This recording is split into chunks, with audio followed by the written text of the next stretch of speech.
Bienvenue tout le monde à l'Informel en confinement, un autre épisode, un autre gros show avec beaucoup de choses aujourd'hui. J'espère que vous avez apprécié ce qu'on vous a présenté jusqu'à date. Si c'est le cas, ben, je vous invite à nous suivre. Sinon, laissez des commentaires, ça me fait toujours plaisir là, de voir, de pouvoir vous lire. Donc aujourd'hui, deux invités là, à l'émission, Jean-Yves Laure de Appui Outaouais. On va parler des proches aidants, comment est-ce qu'ils peuvent continuer à offrir leurs services là, dans ce temps de pandémie. Puis aussi Mélisa Parenteau pour parler d'affaires dans le secteur de Buckingham-Masson-Angers. Et évidemment, on va commencer avec l'actualité avec mon collègue Sylvain Caron. Sylvain, on parle de quoi aujourd'hui à l'actualité? Eh bien, il y a beaucoup de choses, dont notamment, bon, on va faire un peu le bilan de ce qui est l'état présentement des cas, des décès et des hospitalisations dans la région, ce qui quand même se tient assez stable, merci. Et puis, on a des nouvelles notamment aussi concernant le hockey. Grosse nouvelle de hockey, même si la saison est terminée pour la plupart, ben, il y a quand même des choses qui se passent au niveau des Olympiques et des Flames, gros changement. Et puis, on va évidemment aussi faire un retour sur les annonces de cette semaine qui ont été faites, notamment en santé mentale. Ben, super. Fait que si on commence avec le bilan des hôpitaux, là, ça se maintient. Oui, ça se maintient. C'est quand même très, très stable. On parle de 318 cas présentement depuis le début. Mais là, il faut soustraire à ça les gens qui sont rétablis. Donc, on parle de 173 qui sont rétablis. On parle d'un nombre actif de 145 en légère hausse par rapport au début de la semaine. Ben, c'est quand même assez normal parce que bon, on fait des tests, beaucoup de tests, et puis il y a une période de 14 jours, donc c'est normal à un moment donné que s'il y a un peu plus de cas, que ça se rétablisse un peu moins vite que le nombre de cas qui rentrent. Hmm. Et donc, on va y aller par maintenant par ville. Et donc, à Gatineau, c'est sûr que c'est encore le plus touché avec un 262 cas. Saint-André-Avelin, Val-des-Monts, on parle de 7 cas pardon, chacun, 8 cas pour l'Ange Gardien. Et ailleurs, c'est 5 ou moins. Donc, c'est quand même très, très stable. On n'a pas beaucoup de cas en région, c'est principalement plus à Gatineau. On a appris hier le décès d'une autre personne qui est du CHSLD Lionel Aymon, qui est situé juste à côté de l'hôpital de Hull. Et donc, on a un cinquième décès dans la région. Présentement, on a 10 personnes qui sont hospitalisées, dont une personne aux soins intensifs. Et il y a quand même un nombre qui est assez pas inquiétant, mais qui est révélateur, c'est le nombre d'employés qui sont atteints de la COVID. On a eu 54 employés du CISO qui ont été atteints. Donc, c'est quand même stable. Il n'y a pas d'autres éclosions dans les autres CHSLD ou maisons pour personnes âgées. On est resté à deux. Donc, c'est quand même un beau bilan. Si on fait si on relativise justement pour une population d'environ 400 000 habitants, d'avoir 318 cas confirmés, c'est même pas le millième de la population. Donc, on se tient très, très bien par rapport aux autres régions qui sont sensiblement pareilles. On pense à l'Estrie notamment, qui ont quand même plus de cas que nous. Et puis, nous, on a quand même gardé ça bas. On espère que ça continue comme ça. Et puis, on va être capable de s'en sortir là, assez rapidement. C'est d'ailleurs pourquoi on a autorisé dans les régions à rouvrir et les écoles et aussi les commerces, comme on va en parler d'ailleurs avec Mélisa Parenteau. Mais là, justement, les chiffres sont intéressants, sont toujours positifs, mais dans le fond, on peut peut-être s'attendre à ce que ça devrait changer selon ce que le docteur Arruda disait. Avec la réouverture des commerces, on devrait s'attendre à avoir plus de chiffres, mais il n'y a pas matière à s'inquiéter, mais plus de chiffres dans les semaines qui vont suivre, là, parce qu'on parle on a ouvert lundi. Là. Possiblement aussi, on va faire plus de tests à l'échelle nationale. On parlait de 14 000 tests, donc Ce qui va par augmenter ça jour, aussi, les nombres. ce qui peut augmenter le nombre. Mais l'important, ce que Dr Arruda disait aussi, c'est qu'il ne faut pas voir le nombre de cas comme étant le chiffre. Il faut Hum, voir le nombre d'hospitalisations puis ouais. l'impact que ça peut avoir sur le réseau de la santé. Si on regarde ici, on a 318 cas depuis le début, mais on s'est toujours tenu autour de 7, 8, 10 personnes hospitalisées. Donc, on voit que les personnes l'ont, mais qui sont capables de revenir euh, de par leurs propres moyens sans Mhm. avoir besoin du réseau de la santé. C'est ça qui est important aussi dans ce cas-là. Donc, si on se fie à ce qu'on a, même si les chiffres augmentaient, ben, la pression sur le réseau de la santé serait peut-être moindre que l'on peut penser comparativement au nombre de cas. Mais c'est vrai que c'est particulier ce que tu disais, par exemple, le nombre de chiffres, c'est quoi, 54 que tu as dit au niveau des Oui. employés dans le domaine de la santé, parce qu'ils prennent toutes les mesures nécessaires là, dans Mhm. les établissements, là, de voir qu'il y en a, qu'il y en a là, ouais, quand même un certain nombre là, d'infectés, c'est ça, c'est particulier. Oui, puis ça monte tranquillement, hein. On parlait, c'est pas seulement qu'au début de la crise là, où tout le monde est un peu chamboulé par ça, mais ça monte tranquillement. Donc, eux sont quand même exposés beaucoup plus. Ils les voient, les patients, avec la COVID-19. Hmm. Nous, on ne les voit pas, on est confinés chez nous et puis on a moins de risques. Si on parle ici dans le secteur du réseau local de santé de Papineau, on parle quand même de 36 cas seulement ici, et ça comprend la ville de Buckingham et donc le secteur Papineau aussi. C'est quand même bien là, au niveau, par rapport à la population, si on parle juste à comparaison à Montréal, qui est totalement à part là, de nous. Là. Ouais, Il y a le Québec de Montréal et il y a le Québec d'extérieur de derrière du Montréal. Québec. Ouais. C'est complètement deux mondes différents. Puis on le voit d'ailleurs dans les statistiques. Là. On va espérer que ça va rester comme ça là, Mm. avec la réouverture école et tout ça. Euh, pour ce qui est de la levée des barrages routiers, tu as parlé avec la police de Gatineau? Oui, j'ai parlé avec la police de Gatineau, l'agente André East aux communications. Et puis, là, avec la levée des barrages à partir de lundi, on, on a quand même maintenu, eux, au niveau de la police de Gatineau, les barrages sur les ponts interprovinciaux. Bon, il y a quand même une souche à Ottawa d'infection à la COVID-19 qui est quand même un peu plus importante qu'ici en Outaouais. On veut limiter les entrées. Mais à ce qu'on me disait, c'est qu'on va limiter les entrées, mais les sorties, non. On va laisser les gens aller vers l'Ontario Ah et ouais. puis on va laisser à la police d'Ottawa le soin là, de s'occuper de ça. Donc, on m'a dit aussi qu'il n'y avait pas de barrage qui serait dans la ville en tant que tel. Donc, les gens vont pouvoir circuler entre les régions de l'Outaouais un peu plus facilement. On m'a aussi rappelé qu'il fallait quand même avoir des déplacements qui étaient essentiels. Ça, est-ce que c'est essentiel ou non? Eh bien, il faut se poser la question. Puis souvent, en posant la question, ben, on a la réponse. Ce que les agentes me disaient. Et puis, on va sensibiliser, comme je disais, les sorties aussi vers l'Ontario. Est-ce que c'est vraiment essentiel? On va poser des questions, mais on n'interdira pas vraiment le passer de l'autre côté. On sait que le maire Watson, de l'autre côté, à Ottawa, lui a dit qu'il n'affectait pas d'effectifs à la surveillance en tant que telle des ponts pour l'Ontario. Donc, j'imagine qu'on va y aller selon s'il y a des plaintes ou des rassemblements, exemple donné. Là. Hmm. On surveille les parcs aussi, d'ailleurs. Il y a des amendes qui peuvent être données dans les parcs à Ottawa, mais ça reste qu'il y a un peu moins de surveillance là, du côté d'Ottawa. On y va plus au cas par cas que généralement. Et puis, on m'a rappelé aussi que, bon, vu que c'est pas la levée du confinement, là. Il faut voir la levée des barrages routiers comme étant une méthode pour éviter, de un, probablement du trafic, parce que là, les gens retournent travailler. Et puis, il y a beaucoup de gens qui vont circuler pour aller magasiner dans les commerces, malgré que, à ce qu'on a pu voir cette semaine, ça ne se bousculait pas aux portes, mais ça va commencer à retourner. Donc, on m'a rappelé que le 2 mètres, c'est encore là en tout temps, que les rassemblements, ben, ils sont interdits, évidemment. Et puis, bon, je posais des questions sur quelques cas spécifiques. Exemple donné, on va aller dans la cour d'un ami. Est-ce qu'on peut? Eh bien, là, c'est quand même assez spécial.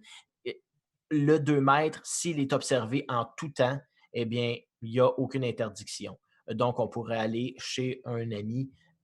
C'est sûr que c'est un peu plus compliqué. Et s'il y a des plaintes, évidemment, eh bien là, il y a une intervention qui pourrait être faite par la police.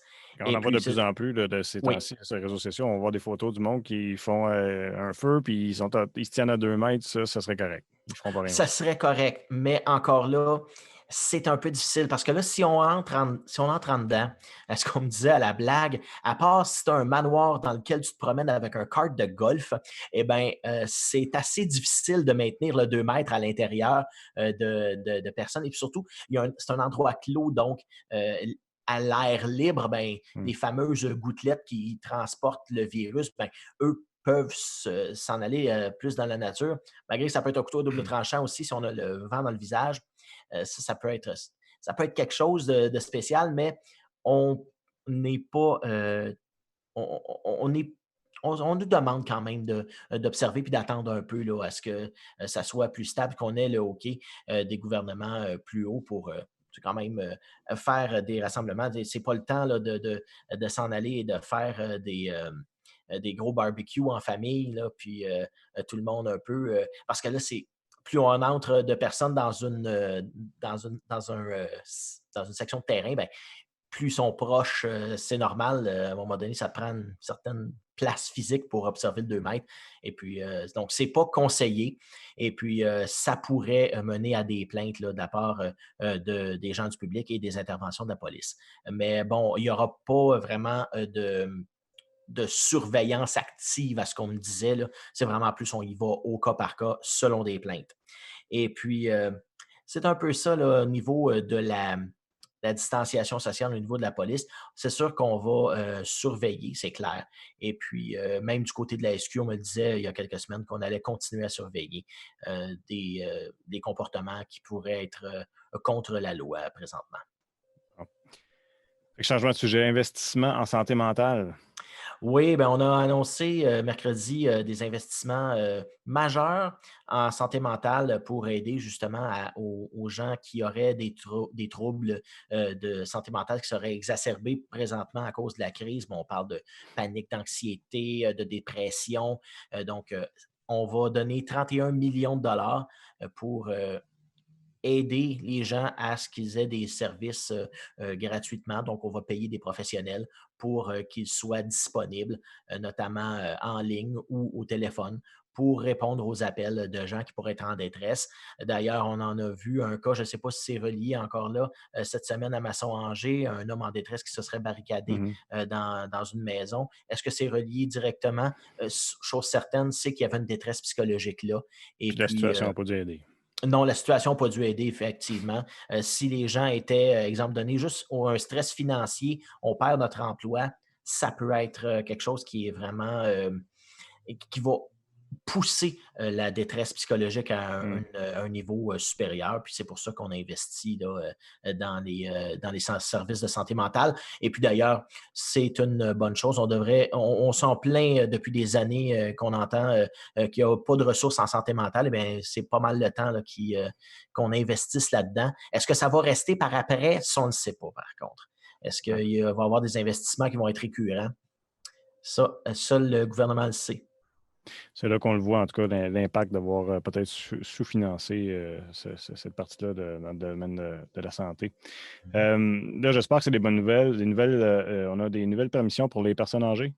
Oui, on a des nouvelles permissions pour les personnes âgées. On va en parler un peu plus longuement avec Jean-Yves Laure de l'appui Outaouais. Depuis Eh l'Outaouais, ouais. bien, on a des permissions pour les proches aidants d'aller aider en CHSLD avec leurs parents, des proches aidants soignants. Par contre, ce n'est pas tout le monde qui peut se permettre d'y aller, mais on va leur permettre d'aller prendre soin de leur famille. Mais il y aura des restrictions. Exemple donné, s'il y a des cas ou une éclosion dans cette résidence-là, ben, on va maintenir, c'est sûr, les gens à l'extérieur pour éviter qu'il y ait une propagation communautaire là, en retournant chez eux qui puissent justement contaminer leur parent qui n'est potentiellement pas contaminé en se promenant un peu Hmm. entre les corridors et compagnie. Il faut bien se rendre.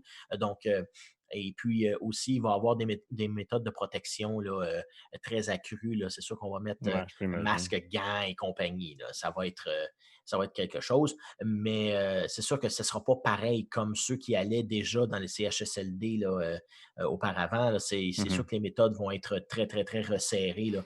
Et puis, il n'y aura pas d'espace pour contaminer des gens. Puis c'est normal, on veut Mhm. pas contaminer des gens aussi. Donc, Ben ça va ouais. être dirigé par CHSLD qui vont se débrouiller chacun pour maintenir ces mesures-là.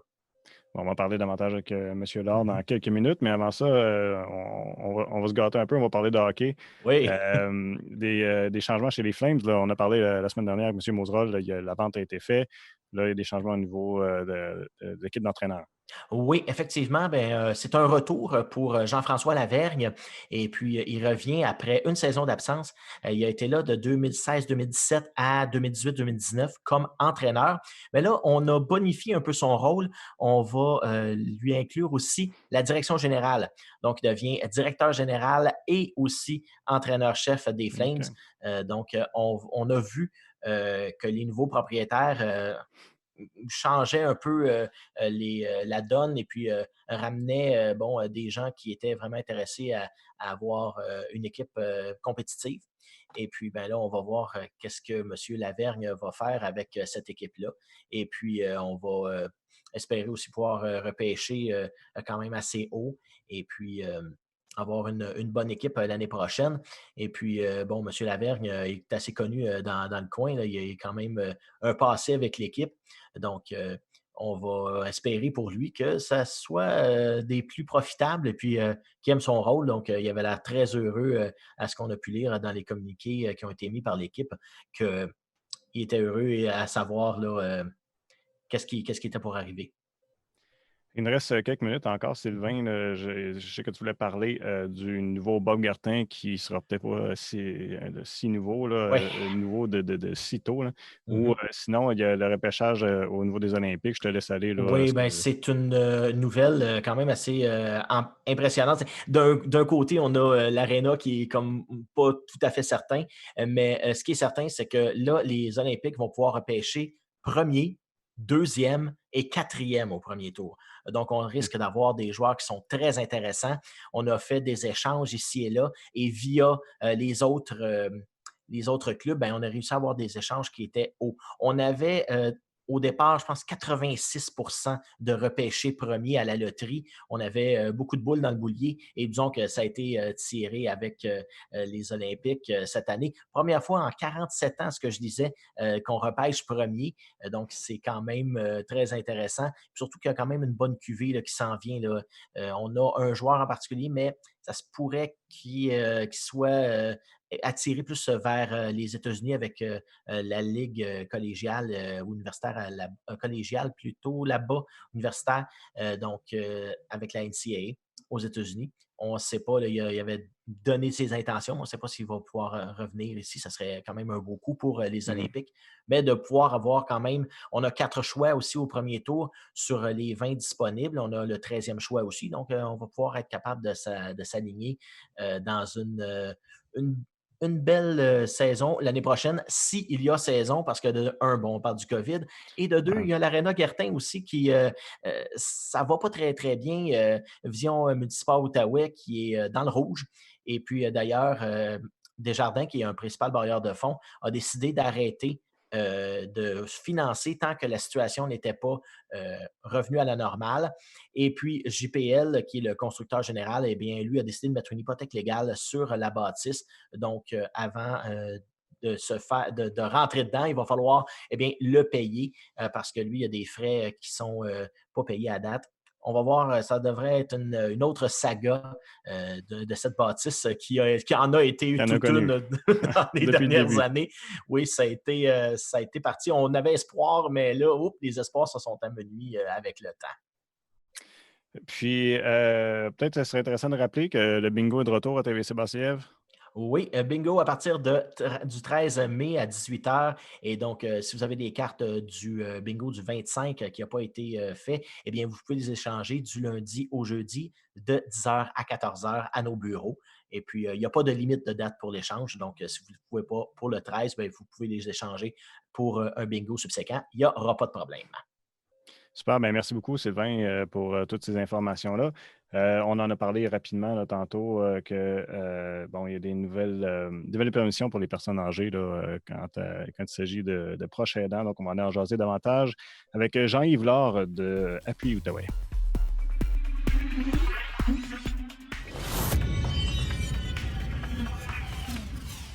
Monsieur Laure, bienvenue à l'émission. Merci de prendre du temps pour nous jaser ce matin.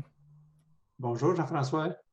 On se demandait, puis on en jasait hors d'onde avant, moi et Sylvain, puis on se disait comment ça a été pour vous autres là, pendant le temps de la pandémie, depuis le début de la pandémie, comment vous avez pu là, continuer à offrir vos services avec les proches aidants?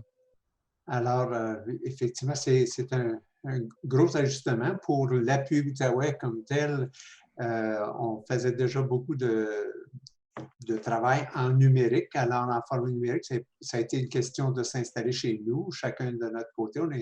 On est deux employés à plein temps et deux consultants externes. Alors, ça va quand même assez bien de ce côté-là. Là où il y a beaucoup d'ajustements à faire, évidemment, ce sont les partenaires financiers, les partenaires que l'on finance et qui font partie finalement des services. Ce sont eux qui livrent les services à la communauté. Eux, ce sont des gros ajustements parce qu'ils sont sur la ligne de front à toute fin pratique. Et puis, quel est l'état de la situation présentement? Comment les gens se sentent, les proches aidants? On le sait que, bon, il y a eu des assouplissements au niveau des proches aidants dans les CHSLD, mais les proches aidants qui sont à la maison, eux, comment se sentent? Est-ce qu'ils ont peur parce que leur personne est généralement attaquée déjà d'une autre façon ou de plusieurs façons, des maladies chroniques, on en a pas mal. Comment ils se sentent? Je pense que d'abord, dès le début, il y a eu, aussitôt que ça a comme enclenché que dans la communauté, la notion, là, il faut faire attention. Je dirais là, autour de la troisième semaine de mars, à peu près une semaine après la première ordre de confinement. Là. Et puis là, à ce moment-là, tout à coup, c'était comme, oh, la personne qui vient m'offrir des services à domicile, là, bon, elle a une famille, elle a un conjoint, elle a des enfants. Est-ce qu'elle est possiblement infectée? Moi, est-ce que je vais être infecté? Il y a eu tout de suite une grosse diminution euh, des visites à domicile, pour les soins domestiques et autres. Alors, ça a été, je pense que les gens ont une crainte et puis, avec raison, on ne connaissait pas tellement le comportement du virus dès le début. Et puis, ça se poursuit. Mais là, on est rendu à une étape où on dit aux proches aidants, écoutez, on peut prendre des précautions, on sait comment le virus se répand et les organismes qui vont faire du répit à domicile, ceux qui vont donner du soutien à domicile, par exemple le ménage à tous les semaines, des choses comme ça, euh, peuvent y aller. Ils savent comment s'y prendre.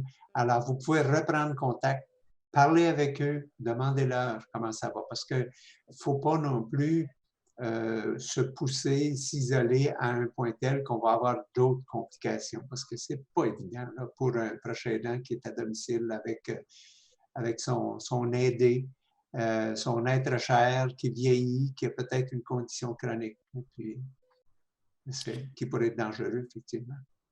Mais je pourrais imaginer aussi que pour le proche aidant aussi, il y a d'avoir une crainte de continuer à se déplacer puis d'aller aider. Est-ce que vous avez vu une diminution des gens aussi qui voulaient offrir de l'aide, qui le font là, de bon cœur habituellement, que là, ils ont dit, ben là, je ne veux pas mettre ni ma santé à risque, ni la santé des gens que je vais aller aider.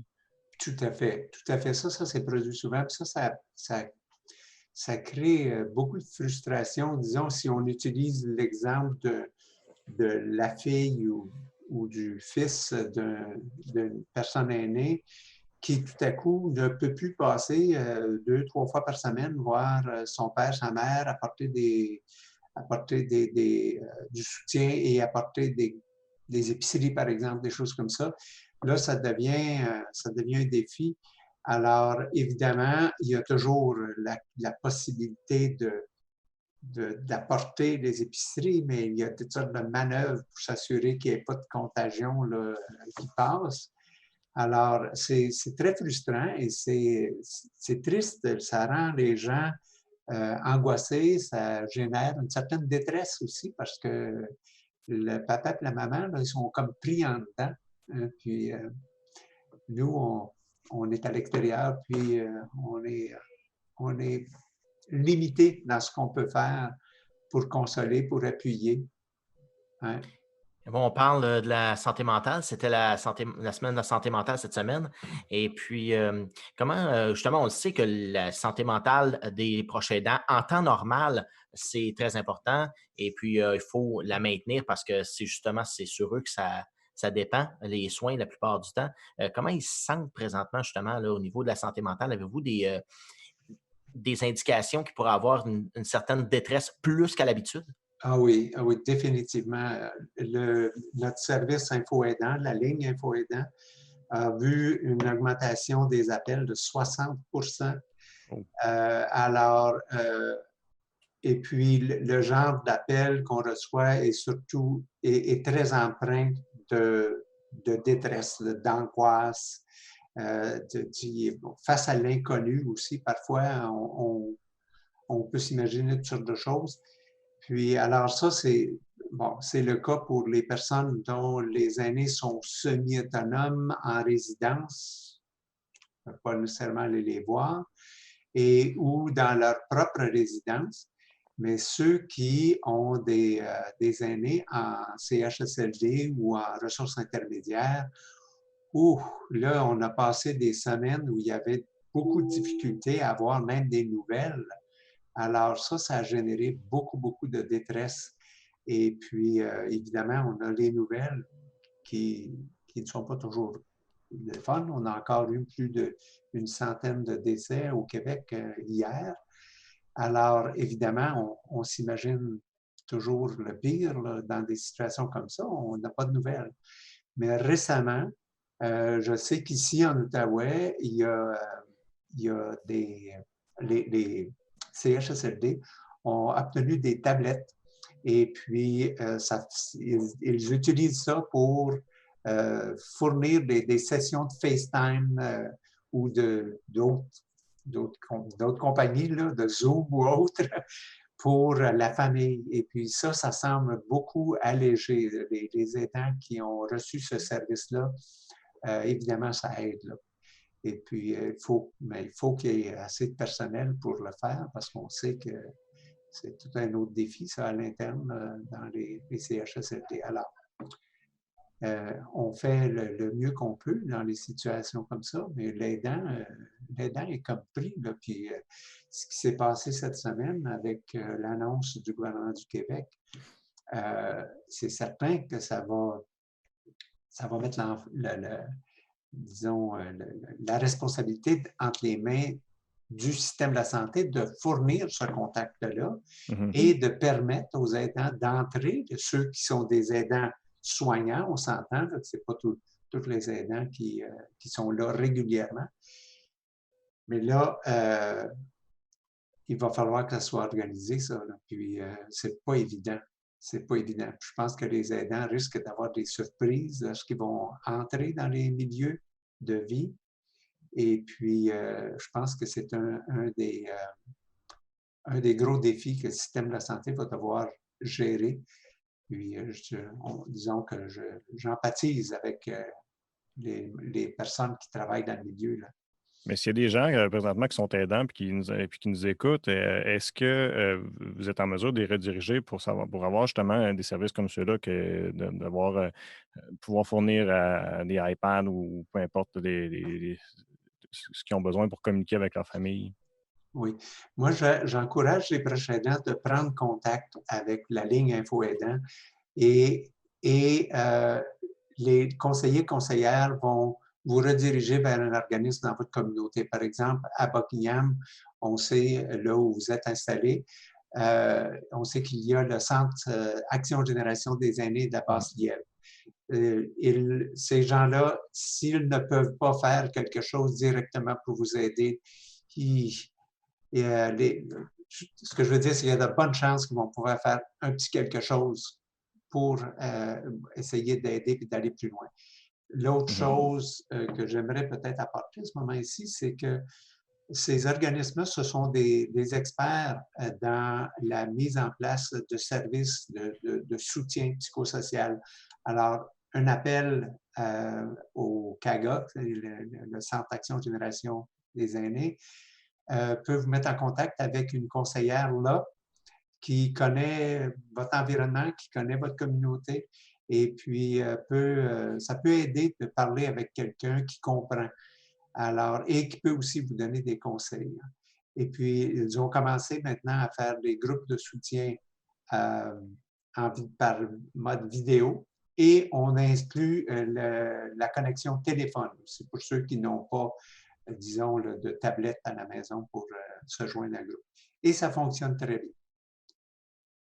On voit ici que, bon, il n'y a pas beaucoup de décès quand même. Il y en a 4 notamment qui sont au CHSLD Lionel-Aymon. Et puis, on voit des décès, comme on disait plus tôt, là, ça arrive par centaines par jour. Même si on a des statistiques qui sont quand même assez basses, est-ce que les gens sont inquiets du nombre de décès qu'il y a et du potentiel de décès qu'il peut y avoir ici en Outaouais? Oui, oui, on le voit là, dans les appels qu'on reçoit. Ici, en Outaouais aussi, moi, je rencontre l'ensemble des intervenants qui travaillent auprès des proches aidants et des aînés.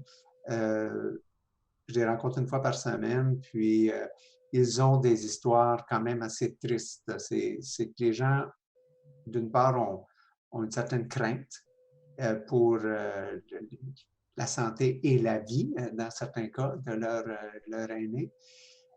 Et puis,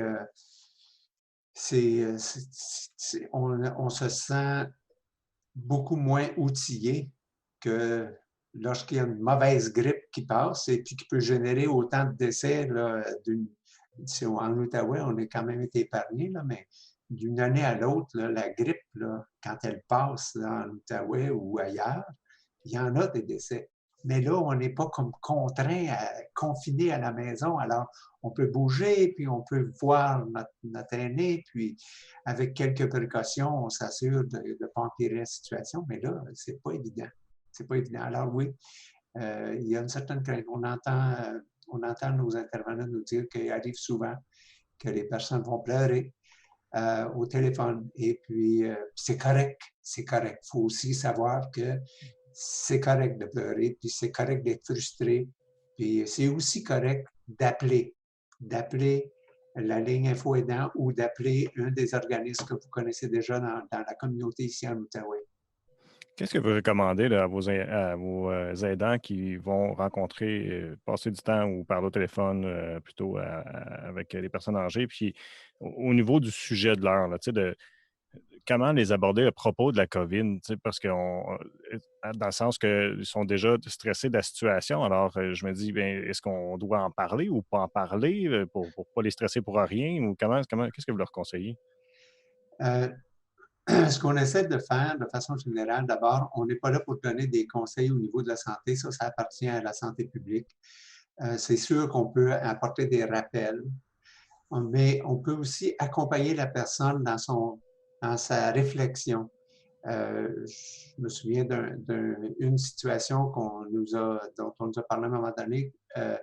Quelqu'un voulait sortir son aîné Du du centre? CHSLD. Mhm. Et puis, c'était quand même très angoissant pour cette personne-là. Alors, la conseillère, évidemment, a jasé avec et lui a posé des questions, tout simplement. Bon, alors, qu'est-ce qui vous apporte à penser que ça serait mieux chez vous? Puis là, bien, la personne, évidemment, peut jaser un peu. Et puis, finalement, à force de jaser, la personne a dit, oups, là, je vais peut-être empirer la situation. Je vais peut-être risquer la vie de mon aîné encore plus parce qu'il y a des enfants chez nous. Puis, est-ce qu'on va être capable de les garder complètement séparés? Puis, oui, mes frères, mes sœurs peuvent me donner un coup de main, mais ça fait plus de gens autour. Alors, après avoir jasé un petit bout de temps, je pense que la personne, on n'avait pas cette information-là, mais j'ai l'impression que la personne a pu au moins dire, mais si je décide de faire ça, je suis au moins plus encadré. Je connais plus les circonstances et la situation. Alors, je sais dans quoi je m'embarque. Alors, juste une conversation comme ça peut être très soulageant, effectivement. Vous avez parlé notamment de la ligne Info Aidant. À quel numéro on peut les rejoindre, cette fameuse ligne? La ligne Info Aidant, c'est au 1-855-852-7784. Bien, Monsieur Laure, on vous remercie beaucoup d'avoir passé du temps avec nous ce matin. Puis on vous souhaite bonne chance là, dans vos activités pour le reste de ce confinement. Merci, c'est moi qui vous remercie de prendre le temps de penser aux proches aidants qui sont souvent très isolés eux-mêmes. Et puis, je peux vous assurer qu'il y a quand même beaucoup de gens dans la communauté qui sont prêts et qui sont là pour les aider. Alors, merci bien. Bien, merci à vous, c'est un plaisir.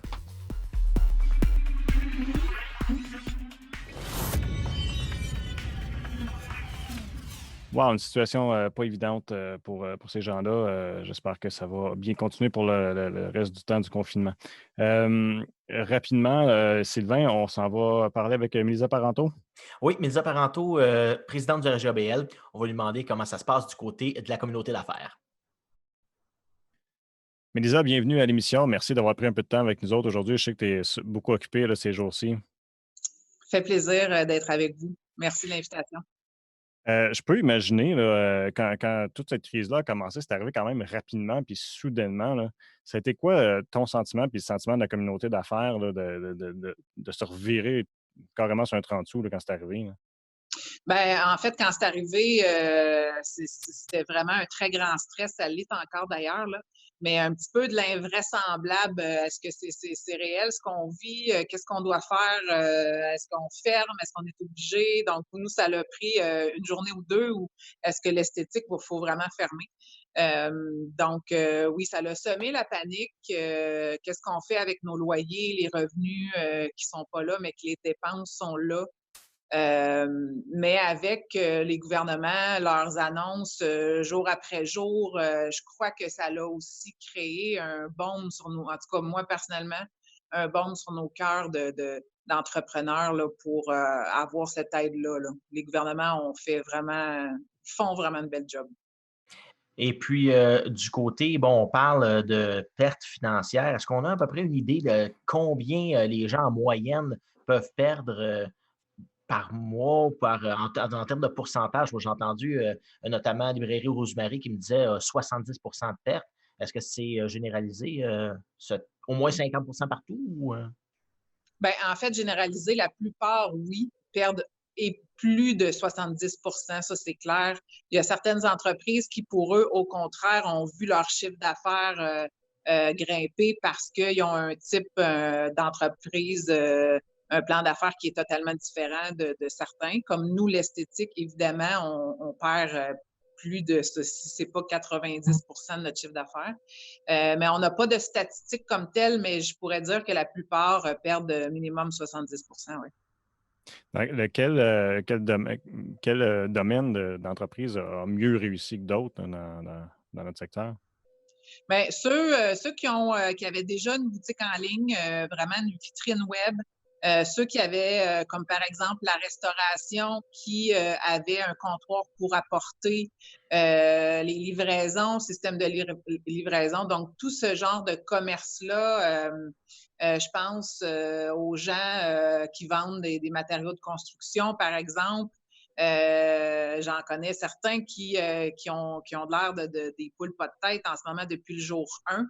Les gens sont confinés à la maison et veulent faire des rénovations. Tu sais, tout ce genre de business-là ont vu des gains, heureusement pour eux. Donc, c'est vraiment le fun pour ça. Mais la plupart d'entre nous, on est vraiment confinés à avoir plus de dépenses là, que d'autres choses.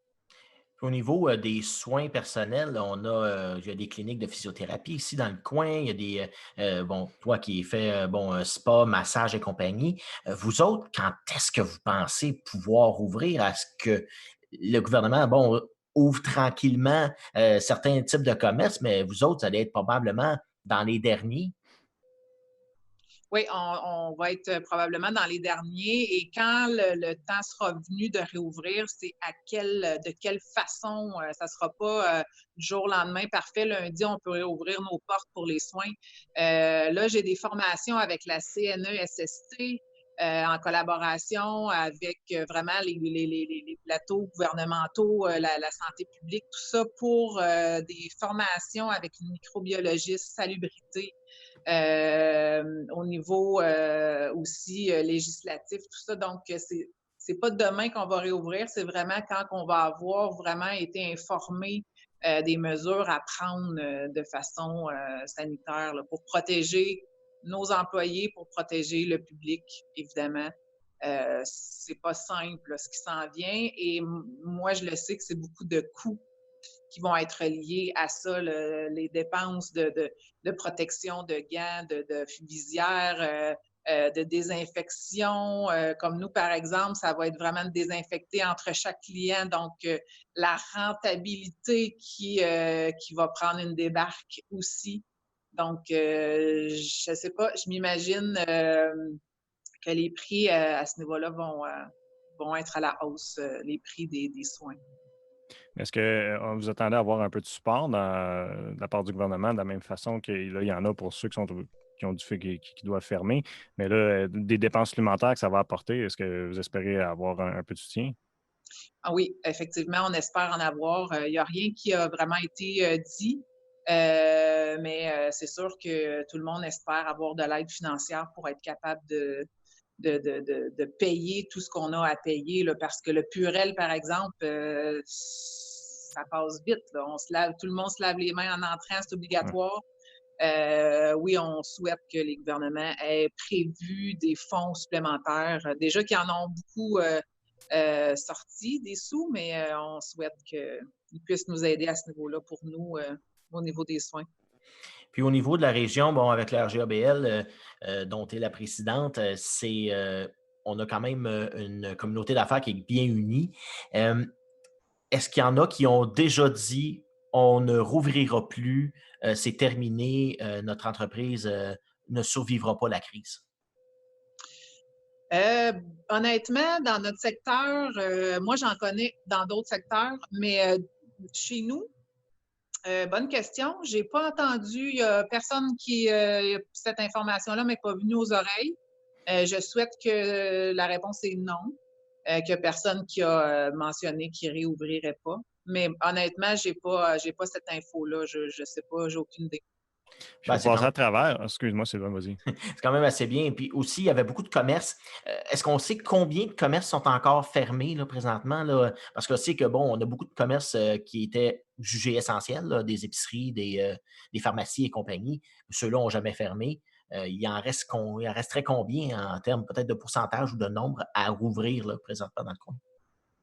Honnêtement, je pense que la plupart qui peuvent avoir une porte extérieure et une boutique, en fait, sont tous réouverts.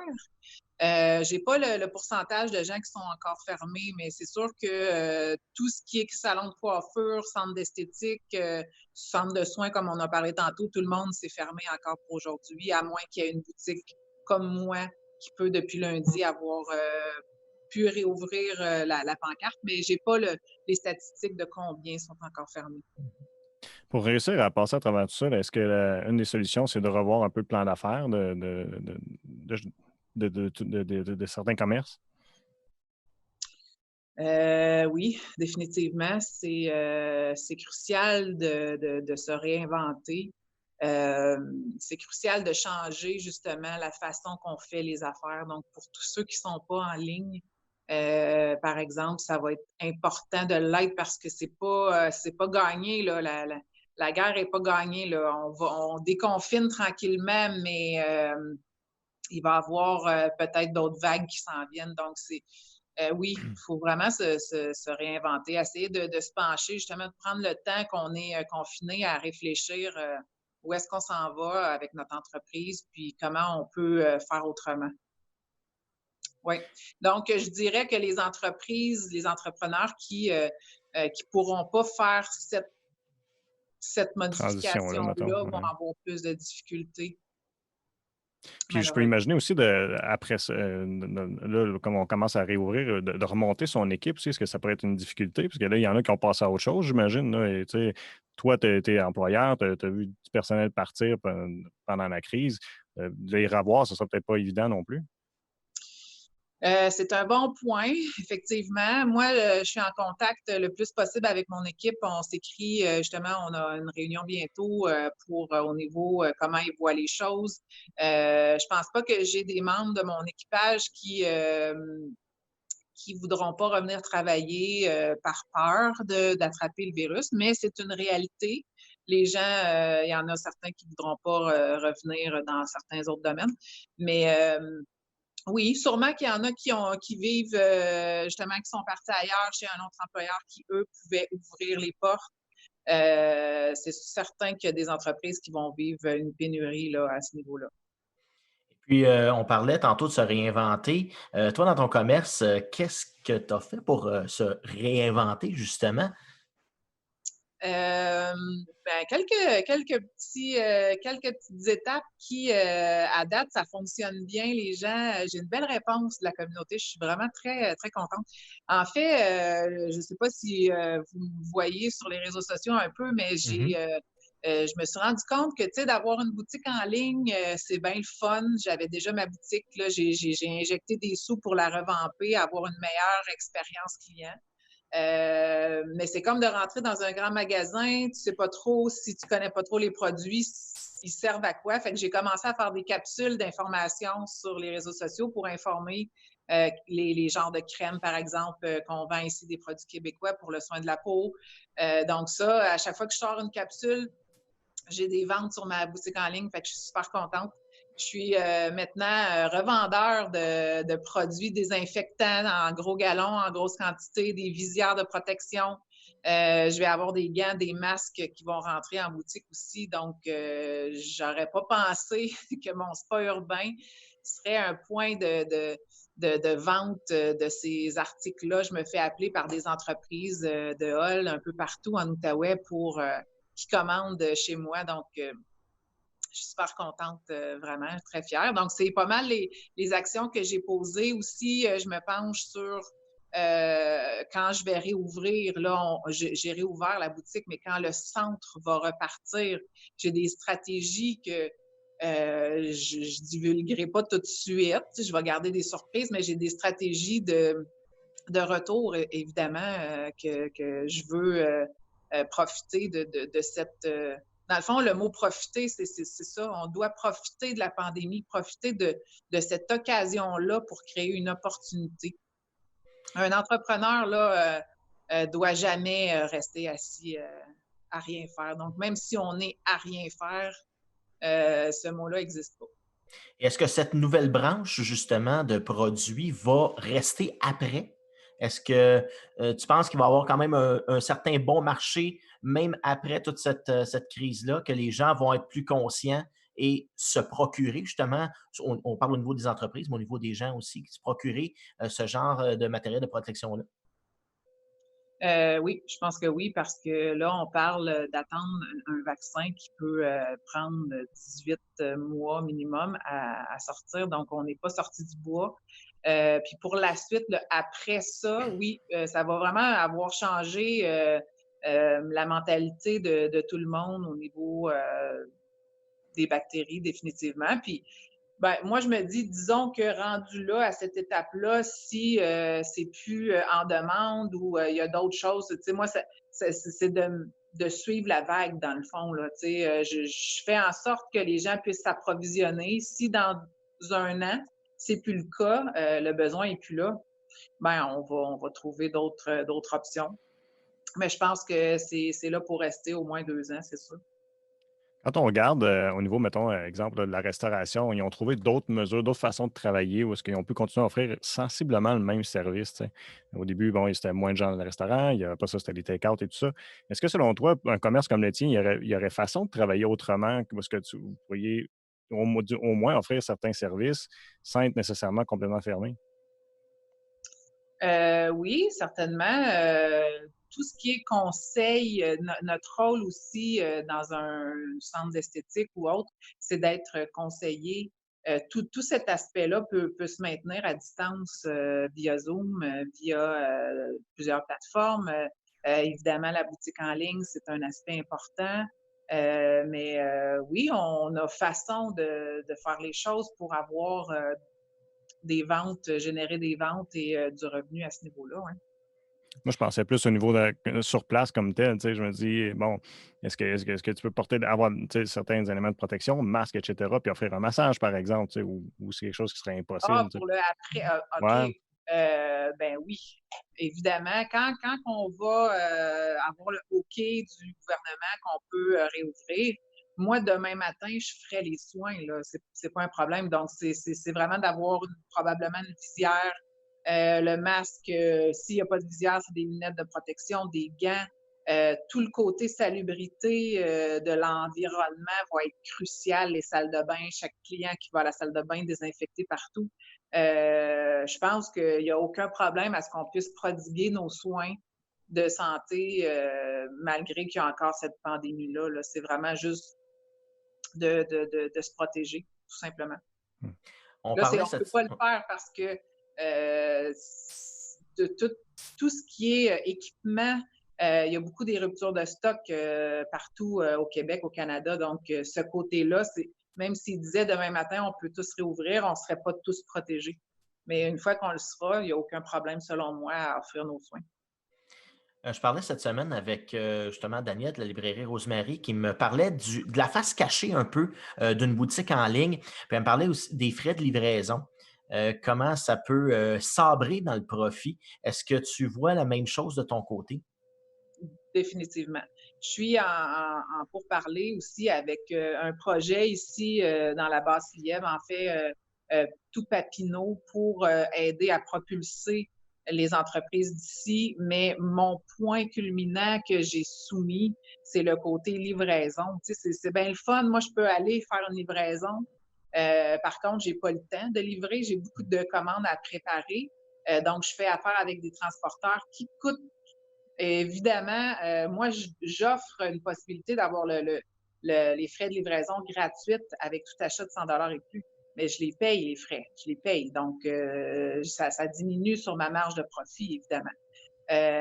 Oui, c'est vraiment, pour moi aussi, c'est un enjeu parce qu'on veut rivaliser avec Amazon, par exemple, qui, eux, nous offrent gratuitement la livraison. Qui ont des employés, livreurs. Fait que, tu sais, c'est un projet commun qu'on a ici dans Papineau qui a un lien avec ça, là, de se pencher sur qu'est-ce qu'on peut faire pour offrir au niveau de la livraison vraiment à coût moindre. Fait que ce serait de la livraison locale, dans le fond, organisée par des gens de la communauté ici. Exactement. Donc, c'est un projet qu'on se penche là-dessus, puis ça a été ma suggestion première au niveau de la livraison, définitivement, mais au niveau aussi collectif, comme un peu le panier bleu, d'avoir cette vitrine qui donne sur les gens qui sont ouverts présentement. Parlant du panier bleu, est-ce que, on a parlé, certains ont évoqué quand ça a parti, que c'était un peu un Amazon québécois, puis on se rend compte que c'est pas ça du tout. Est-ce qu'on aurait espéré un Amazon québécois? Oui, ben, je pense que ça va peut-être bifurquer vers ce projet-là éventuellement. Oui, c'est sûr, parce que nous, ce qu'on veut, c'est vendre notre produit à faible coût de livraison. Donc, c'est sûr que si c'était une plateforme avec tous les produits, sauf que ce qu'ils ont fait avec ça pour l'instant, c'est la vitrine qu'on peut avoir donc dans les moteurs de recherche et tout ça. Donc, au moins, c'est une étape qui aide les entreprises d'un peu partout au Québec. Mais oui, c'est sûr que l'idée du Amazon Québec, j'ai espoir que ça s'en vienne là. Parce que dans le fond, il faut que vous ayez votre portail personnel. Donc, au lieu que, exemple donné, comme je parlais cette semaine, Amazon offre déjà une plateforme à qui veut bien s'y inscrire pour vendre ses produits. Donc, les frais sont quand même, comme tu dis, j'ai investi dans ma boutique en ligne pour la revamper. Donc, ce n'est pas des frais qui sont minimes, j'imagine. On ne fait pas ça à coût de quelques dizaines de dollars. C'est des centaines et pratiquement des milliers. Oui. Effectivement. Fait que ceux qui n'avaient pas de boutique en ligne, qui veulent être sur le panier bleu, ont dû se créer une plateforme en ligne. Tu sais, c'est pas rien, là. Ça semble rien avoir une boutique en ligne, mais si on part de zéro, c'est quelque chose de monter ça. Donc, mais tu sais, depuis plusieurs années, on le sait, les entreprises doivent être en ligne. Ça, on a pu voir venir cette vague-là du en ligne. Puis, tu sais, des fois, j'entends des gens, arrêtez d'acheter en ligne, venez dans nos magasins. Mais pour moi, qui m'achètent en ligne ou venir dans mon magasin, ils m'ont aidé. Donc, ils ont contribué à l'effervescence de ma société. Donc, en ligne, oui, mais local. Je ne sais pas si c'était comme moi, Mélisa, mais moi, je suis très impressionné par la résilience des entrepreneurs comme toi et des autres dans la communauté, de voir que malgré tout, ils continuent de travailler. Comme tu dis, ils n'ont pas le temps de prendre de break. C'est le temps même de continuer de travailler puis peut-être même plus fort. J'imagine que Ouais. tes confrères qui sont en affaires, là, tu dois ressentir la même chose. Ah, exactement. Mais je pense qu'en tant qu'entrepreneur, on n'a pas le choix de se résilier. Puis faut faire avec. Pour nous, ça va de souhait dans le sens où on ne peut pas s'asseoir sur nos lauriers puis pleurer pendant 4 mois. Donc, oui, un entrepreneur en général, je trouve que c'est vraiment, on est résilient, effectivement. La force de caractère aussi, les encouragements, parce qu'on est plusieurs à s'encourager, on s'écrit. Moi, je demande aux entrepreneurs autour de moi comment ça va, comment tu fais ça, si tu as besoin d'aide, je suis là. Tu sais, on tisse des liens aussi dans tout ça. J'imagine que de la clientèle aussi. Oui, la clientèle, pour moi, wow, sont merveilleux. C'est ça, ils m'appellent, ils m'écrivent, ils nous envoient des ondes positives. C'est une belle vague d'amour. Pour vrai, les gens ont vraiment hâte de nous revoir. Puis le fait d'être présente aussi, je parle pour moi là, sur les réseaux sociaux avec mes vidéos, tout ça, les gens sont contents. Puis, tu sais, ils voient, c'est un peu une façon pour moi à ce qu'on ne nous oublie pas. Tu sais, que quand on va pouvoir revoir les clients, qu'ils sachent qu'on est là et qu'on pense à eux. De toujours Une rester belle vague présent. d'amour, vraiment, en général. Ben, super. Mais merci beaucoup, Mélisa, de nous avoir parlé ce matin. Ça me fait très plaisir. Puis, je vous souhaite une belle journée. Protégez-vous, hein, le masque, c'est important quand vous sortez, puis on reste confiné. C'est ça aussi qu'il faut comprendre. Pour l'instant, c'est pas c'est pas fini. Il faut vraiment faire attention du 2 mètres. C'est certain. Bonne continuité. Merci. Bye-bye.